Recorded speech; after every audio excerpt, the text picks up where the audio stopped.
Sebuah video memperlihatkan seorang wanita berkaca hitam menggeber-geber motor dengan suara memekakkan telinga, viral di media sosial. Video itu disebut terjadi di kawasan wisata Tawangmangu, Karanganyar. Dalam video terlihat, wanita itu melintas dengan santainya, tanpa mengenakan helm. Ia mengendarai motor sport Honda Mega Pro. Wanita itu mengendarai motor seorang diri, di tengah rombongan pria-pria lain yang mengendarai motor.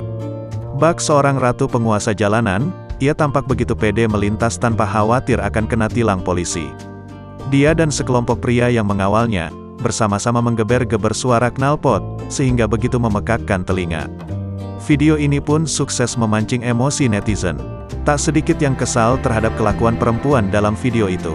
Anggota Satlantas Polres Karanganyar, Ibtu Diki, mengakui pihaknya sudah melihat video tersebut.